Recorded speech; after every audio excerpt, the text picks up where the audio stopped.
உங்கள் சமையல் மணக்க ருசிக்க அம்மா சமையல் மசாலா ஐட்டம்ஸ் ஊறுகாய் ஐட்டம்ஸ் நம்மக்கிட்ட கிடைக்குது. நீங்கள் கீழே வந்து நம்பர் கொடுக்குறேன், நம்பரில் காண்டாக்ட் பண்ணுங்கள். வணக்கம், நான் உங்கள் அம்மா சமையல் மீனாட்சி. இன்றைக்கி சூப்பரான நாட்டுக்கோழி சூப்பு தான் வைக்க போகிறோம். அது வந்து செம்ம டேஸ்ட்டாக இருக்கும். டேஸ்ட்டுன்றதை விட ரொம்ப கோல்டாக இருக்கிற இந்த பனிக்காலத்தில் மழை காலத்துலலாம் இந்த சிக்கன் சூப்பை நம்ம வச்சு குடித்தோம் அப்படின்னாக்கா உடம்பு வந்து ரொம்ப நல்லாயிருக்கும். வாங்க எப்படி பண்ணுறதுன்னு பார்க்கலாம். பாருங்கள், ஒரு 2 ஸ்பூன் அளவுக்கு எண்ணெய் போட்டுக்கலாம். இப்போ நம்ம சூப்புக்கு வந்து மசாலா வறுத்து எடுத்துக்கலாம். மிளகு வந்து ஒரு 1.5 ஸ்பூன் அளவுக்கு மிளகு சேர்த்துக்கலாம். அதுக்கப்புறம் ஜீரகம் வந்து 1 ஸ்பூன், அப்புறம் தனியா வந்து 1.5 ஸ்பூன், சோம்பு 1 ஸ்பூன், ஒரு 6 காஞ்ச மிளகாய், பூண்டு வந்து ஒரு 15 பல்லு, அதுக்கப்புறம் இஞ்சி வந்து ஒரு பீஸு.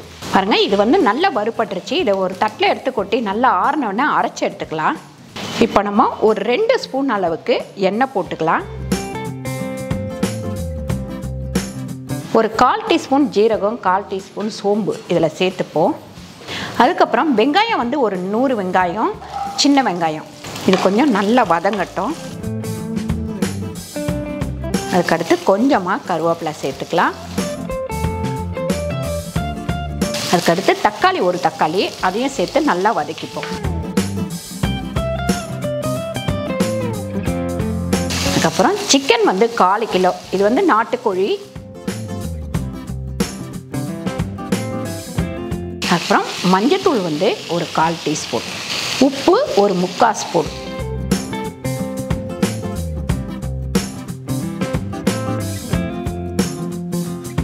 இப்போ இதில் தண்ணி ஊற்றிக்கலாம். நல்லா ஒரு 4லேருந்து 5 டம்ளர் தண்ணி ஊற்றுங்க. நல்லா தண்ணி ஊற்றினதுக்கப்புறம் நல்லா வந்து இது கொதிக்கட்டும். கிட்டத்தட்ட ஒரு 1/4 மணி நேரம் இது கொதிக்கணும். இப்போ இதை ஓப்பன் பண்ணி பார்த்துக்கலாம். 10லேருந்து 15 நிமிஷம் நல்லா வந்து நாட்டுக்கோழி வேகணும். வெந்ததுக்கப்புறம் தான் நம்ம இந்த மசாலா வந்து அரைச்சி வச்சுருக்கோம் இல்லைங்களா, அதை அப்படியே இதில் ஊற்றிடலாம்.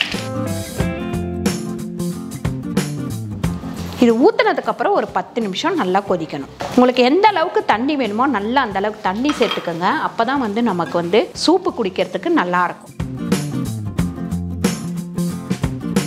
இப்போ இது மூடி வைக்க வேணாம். மூடி வச்சா நல்லா கொதித்து கீழே போயிடும், அது பொங்கி வந்துடும். அதனால் இப்படியே வச்சு கொதிக்க விடுங்க. இதுவும் ஒரு 10 நிமிஷம் கொதிக்கணும். நல்லா அதோட சாறு ஃபுல்லாக இதில் இறங்கினா தான் நமக்கு எப்பவுமே சூப்பு வந்து டேஸ்ட்டாக இருக்கும். இந்த மாதிரி ஒரு 10 நிமிஷம் நல்லா கொதித்ததுக்கப்புறம் நம்ம வந்து இதில் கொத்தமல்லி போட்டுட்டு இறக்கிட வேண்டியது தான். சூப்பு வந்து ரெடி ஆயிடுச்சு. இப்போ இறக்கி வச்சிடலாம்.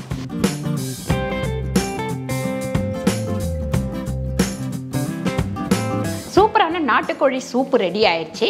கண்டிப்பாக நீங்கள் ட்ரை பண்ணி பாருங்கள். ட்ரை பண்ணி பார்த்துட்டு கீழே கமெண்ட் பண்ணுங்கள். இந்த வீடியோ உங்களுக்கு பிடிச்சிருந்தா லைக் பண்ணுங்கள், ஷேர் பண்ணுங்கள், சப்ஸ்கிரைப் பண்ணுங்கள், ஃபேஸ்புக்கில் ஷேர் பண்ணுங்கள், மறக்காமல் கமெண்ட் பண்ணுங்கள். நன்றி, வணக்கம்.